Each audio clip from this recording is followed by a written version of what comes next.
Good evening, everyone. This is Saturday, April the 10th, and I am coming at you today. I wanted to talk about a couple of different topics, and I want you to also comment on some of the things that I say. Let me know, in a professional and tactful way, your thoughts about what it is that I say, whether you agree or disagree. I do want to put some things out there. This whole channel, of course, I'm going to be doing Real Housewives commentaries, and these are my comments about what I perceive the Housewives shows to be about. I'm also reporting on sometimes serious things that happen in the world because I love staying updated on current events. George Floyd case is one of the things that I'm reporting on. I encourage you to go over, look at those videos. Tell me what you think about those as well. And the reason it's important for me to address this is because some people have been putting in the comments, how can someone who does Real Housewives commentaries comment on the George Floyd case? Well, I can because I'm qualified to do so. I'm smart enough to do so. I'm well educated. I'm not going to go through all that with you, and I have a mind and I have thoughts about issues, especially concerning my race of people. I want us to be treated well. I want us to prosper. I want us to be in sync. And I want cops to stop mistreating us and brutalizing us and murdering us. That's what I want. Okay? So I'm going to comment on those things. So to the person who put that comment in there telling me that I had not done the research, I've done the research. I'm following the trial and I'm going to comment on it. And if you don't like it, you can just mosey on, someplace else with all due respect. I like your comments. I want them to be logical. I want them to be profound. I want you to, you don't have to agree with me. That's fine. But the way that was worded kind of came across a little, to use one of my favorite words, crass. And I didn't like it. So I want to address it. Okay? Bye-bye. Now, moving on to that, or to something else, this is going to be my end of the week segment where we just kind of chat about events that have occurred through the week. There have been a lot of things exposed since last year. A lot of people exposed, a lot of things exposed, a lot happening. And some of it was, quite frankly, already out there. It just was not to the magnitude that we're seeing it in today. So I want to definitely talk about some of those things. But to start with, I am going to talk about Real Housewives, okay? I want to talk about Marlo and Nene because it's out there in the blogs, a lot of the blogs here on YouTube that I listen to, and DJ Richie Sky being one of them. They're reporting that Marlo and Nene, their relationship has not been the same as we saw it on the show. Most of us witnessed Marlo going hard for Nene. She was Nene's girl. They were friends. She loves Nene. Since the show, however, there's been some distance in their relationship. And recently, not just some of the blogs here, but on a website called newsbreak.com, they talked about how Marlo and Nene were in the same restaurant and Marlo and Nene did not speak to each other, but they texted each other. Now, I don't know about you, but if my friend is on a reality show and then she's booted off and she has the same issues that Nene is having, that we're witnessing, I'm going to want to talk to her. I'm going to want to be a listening ear for her. I'm going to want to provide her some good constructive feedback. I'm going to want to be a support system for her because she's just lost something that she deemed to be her financial resources. And she was living her life in that way. So I'm not going to leave her when she's down and then a year later see her in a restaurant and text her. I just think that there's something to be said about that. And it also lets us know that Marlo is on that show for the coins, okay? That's why she's scrambling now trying to find a friend, and she found one in Kenya, okay? Instead of keeping Portia, she ran over to Kenya because Kenya has the most drama. And right now Kenya is the number one girl on the show. So that was a smart move for Marlo. I say keep making those moves, honey, because when this show is all played out, you're going to need those Coens, okay? Because those girls are not going to be looking for you. They're not going to be checking for you when the show is all gone. So get it how you get it. Is that what Rihanna says? Get it how you get it. Live it how you live it. Get it how you get it, Marlo, okay? At any rate, I just wanted to go over that. The other thing I wanted to talk about here, there are just a couple of more things I want to talk about. I want to talk about the Real Housewives reunion, right? I'm gonna be, I don't have a way to put the pictures up on the screen. I hope that you guys have been able to see the pictures.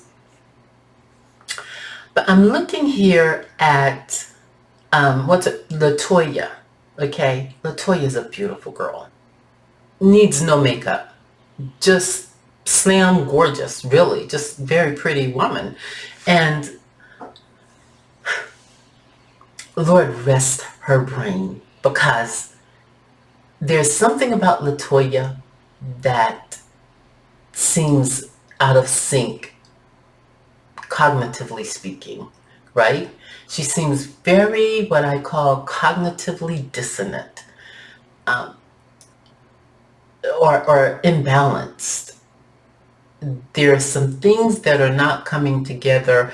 And at first I thought it was just the show, but I've been actually, since the show, following some of the things that she does on YouTube, and following, a little bit about her.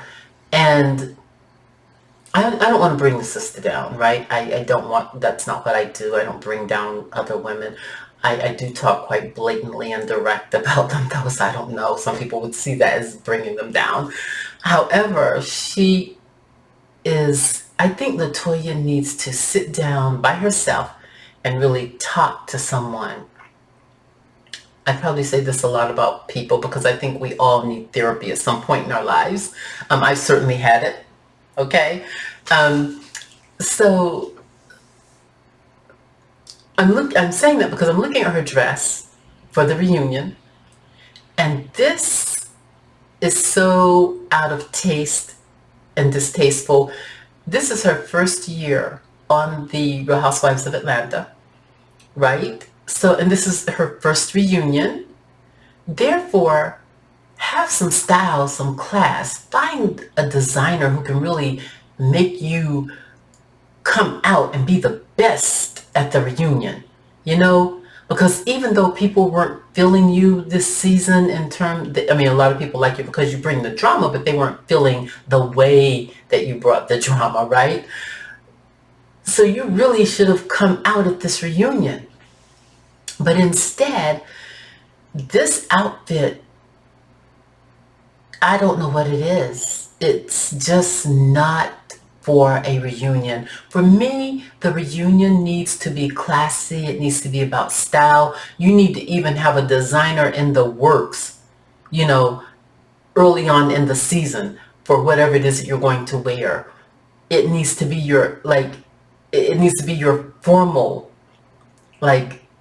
this is who I am, this is the woman I am, this dress, this needs to be something fabulous. Your earrings, your makeup, your hair, it all needs to be it needs to wow us, not make us go, huh? And that's kind of what Latoya is doing. She's making me anyway go, okay, if I thought you were imbalanced before, then I'm really thinking it now. I digress. I want to talk about quickly the other ladies. I'm looking at, Cynthia has on a really beautiful dress. They all wore black. Cynthia, Kenya, and Portia have sparkly things. I don't know if those are sequins or diamonds or whatever in their dresses, but it's shiny. It's blinged out dresses, blinged out black dresses. I really like Cynthia's dress. Even the feathers that are coming out on the side, I like that. Her dress is beautiful. I dislike her hair. I think that Cynthia could have done more with her hair. She should have been, because she's had some really great reunion hairdos. And I think I would have even have preferred her to go back to one of them than what she did here. Here she just looks like she's in her 50s. You know, I mean, that's something I would wear, period, around my house probably, that hairdo. But, you know, she should just, I just would like to have seen her done something to wow me with her hair and her makeup. Other than that, she's a beautiful woman as well. Next on the list, I'm going to talk about Portia. Out of all of them in this reunion, her face looks the best. She has the most gorgeous face in the reunion. Okay? Actually, in terms of faces, I would have said LaToya could give her a run for the money, but I wanted LaToya to do something different even with her hair for this reunion. At any rate, her and Portia have the best faces in this reunion. Portia's dress, the shoulder is too asymmetrical for me. It's too out of place. I love the dress. I would even say that I think her dress is number one. You're probably going to see me looking down a lot because I'm not able to show you guys the pictures because I don't want to get copyrighted either. I'm actually looking on the Bravo page. You can go to bravotv.com and join they have a specified list there that you can join and you can see all of this. But Portia's dress is beautiful. Okay. Kenya, I like Kenya's dress with the exception of this big old fur off the shoulder. I don't like that. It's actually on her right. I don't like that fur. That's too much. I also I'm not really digging her updo a whole lot. Kenya's a beautiful woman. And in the beginning, Kenya was actually my favorite in Real Housewives of Atlanta. I really liked her when she first came on the scene. I liked everything about her until she did that move with Apollo, and I thought that was very inappropriate. You are a single woman. Don't jump your crotch all over a married man's back. And she did it in front of his wife, which was highly disrespectful. So that kind of caused me to be on a downward spiral with her.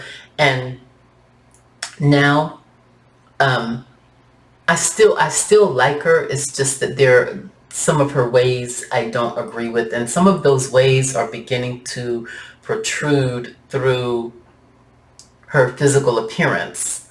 Sometimes I do believe that people's character can protrude through their physical appearance, and they start to look like that character, and it's no longer attractive. And that is gradually happening to her. So I think that she needs to step back a little bit and examine some things about her, because it's to the point now that when I see her cry on the show, I'm just like annoyed. I'm like, well, whatever, you know. You see somebody cry, you're like, no, oh, you know.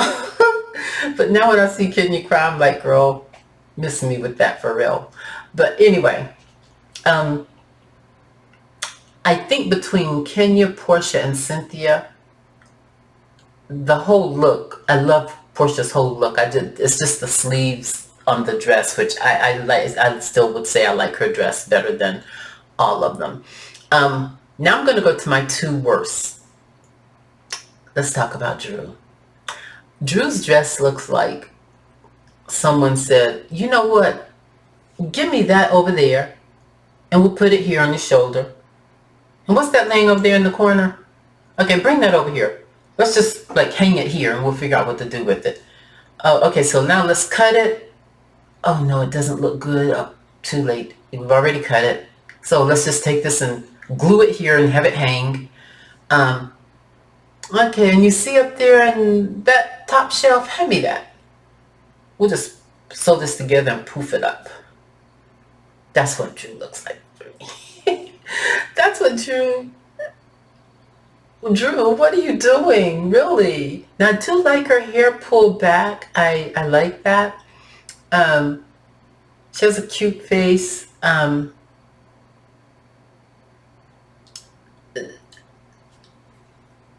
don't even know what to say. And if you think I don't know what to say for her, imagine I should just probably keep silent for Candy, because Candy, this is the thing. Andy and Bravo coined the theme for this reunion to be the dungeon. I have a problem with that, period.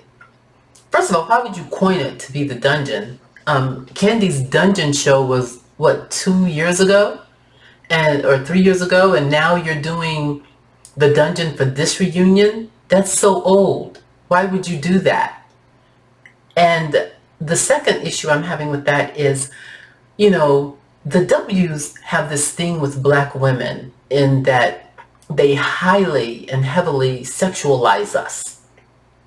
And that's what this thing, the dungeon, is about, I believe. Because why would you do that? And then Candy is dressed like she's going to a costume party, or really going to the dungeon. But this is a reunion show, and we want to see you come out and be glammed up.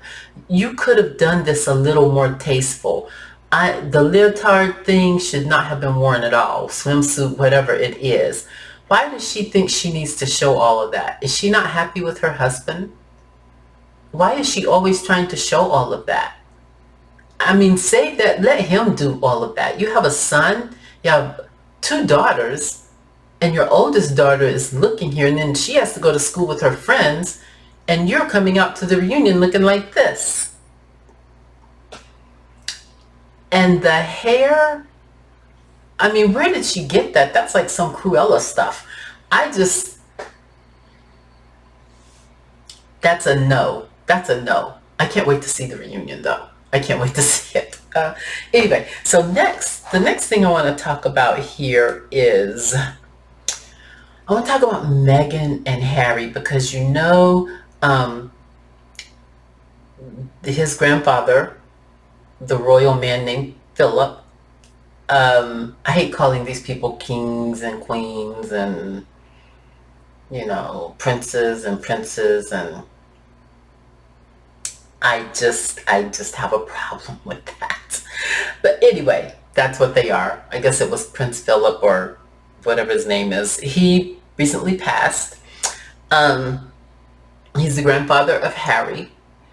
And Meghan and Harry penned a message. This was on HollywoodGossip.com. They penned a message on their page that said, "You will be greatly missed." Now, this is a message that came from both of them. And Prince Harry and Meghan, Duchess Meghan, are married, okay? They are a couple. And I know that Harry wants to attend his granddad's funeral. From what I've read, that he is in the process, if he's not already there, he's in the process of definitely going to be there next Saturday.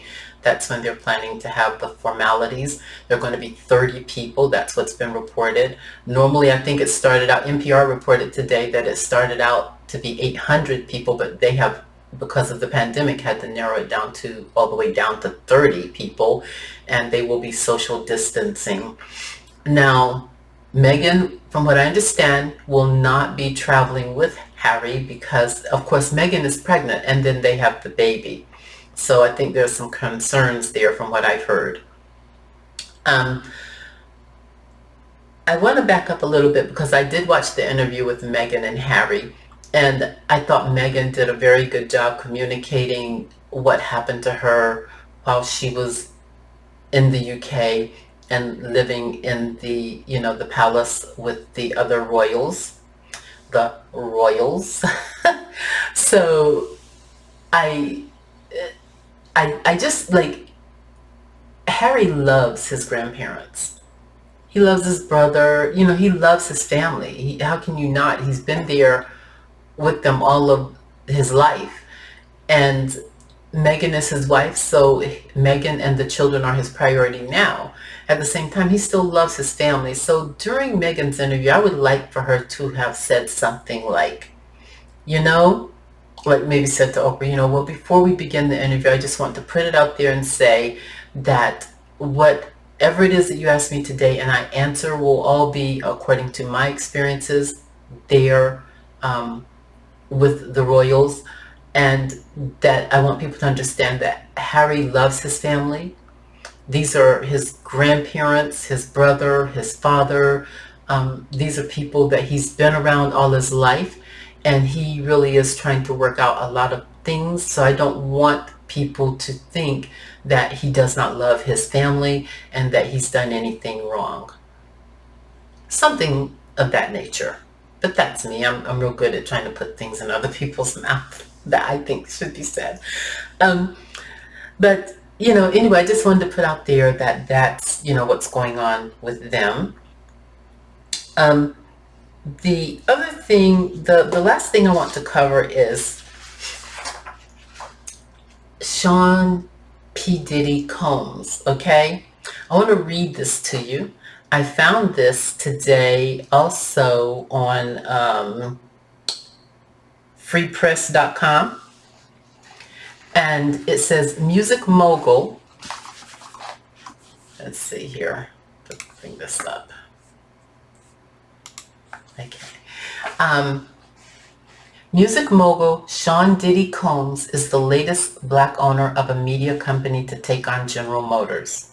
Combs wrote an open letter Thursday challenging General Motors to do better in terms of economic inclusion. He seeks for General Motors and other corporations to more fairly distribute their advertising spending to include more black-owned media companies. Short of that, he hinted at a boycott.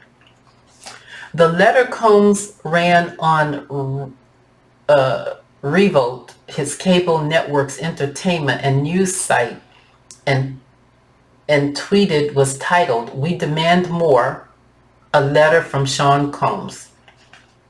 When confronted by the leaders of several black-owned media companies, General Motors listed my network, Revolt, as an example of the black-owned media it supports. Combs wrote in the letter, "While Revolt does receive advertising revenue from General Motors, our relationship is not an example of success. Instead, Revolt, just like other black-owned media companies, fights for crumbs while General Motors makes billions of dollars every year from the black community." Let me just say, and I'm real old school black, okay? Sean P Diddy Combs is not the spokesperson for black people. Okay, he is not the spokesperson. I remember when General Motors put out a lot in terms of scholarships for black people. They're in Detroit. I also remember when, I think it was what is the program that used to come on, Lou Rawls, and everyone used to participate in the program. It was done yearly. Oh my gosh, not UNICEF. I cannot think of the name of it. I'm going to try to find it here because that's important for me to get this right here. Let's see. I'm going to look it up.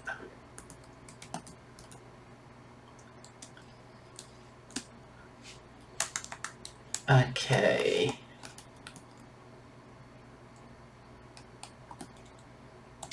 Is it UNICEF? What is it? Maybe it is. I cannot remember the name of it. United Negro. Okay, I'm sorry, people. Let's see, I should have this together. United Negro College Fund used to give a yearly television scholarship program, and General Motors participated in that sometimes. Also, you have to consider these companies. Just because they make billions of dollars doesn't mean they have billions of dollars to shove out every time you ask for it.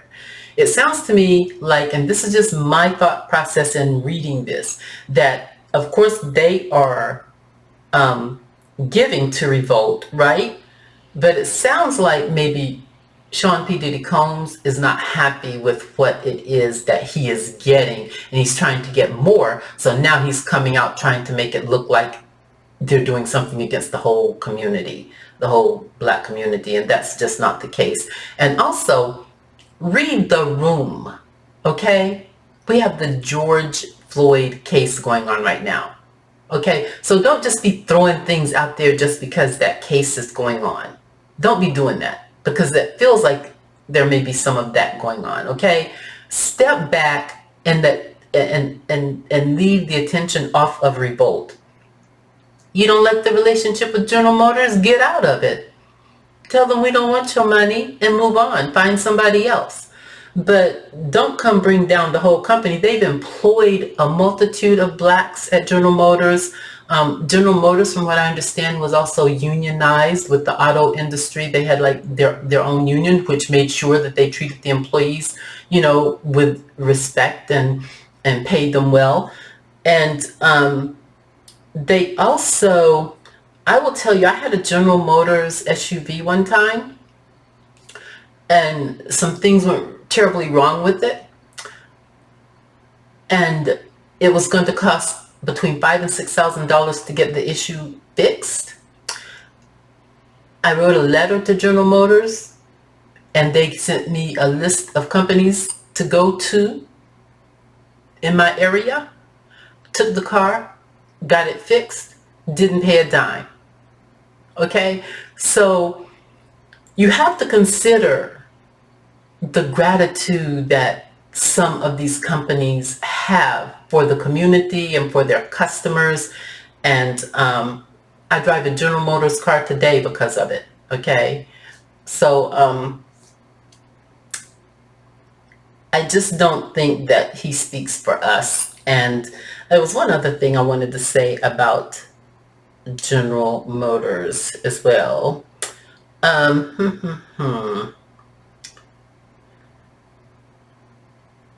Okay, well, I digress since I can't think of it. I'm going to have to come back more prepared, in the future. But definitely comment on what you think about these topics. If you have some other things you'd like to hear me cover, I would like to do some lives with you as soon as I get enough subscribers. Also, remember to click the like button and click the notification bell and subscribe. And thank you so much for listening to me today. I'm going to try to do these, every Saturday, probably a little earlier, just an end of the week review on the week. And I wanted to talk about gates today, but I don't have everything. I don't have everything in a row. Next week, this will be a little more smooth for you. At any rate, thank you and have a great weekend. Remember I always love to tell people, read your Bibles, pray, repent, talk to the Lord. There are a lot of things that are still going on out there, even internationally. Make sure you stay up on the news and what's happening internationally, because there are things going on that I would love to come on here and talk about, but I simply do not have the time all the time. So anyway, thank you for listening. Bye-bye.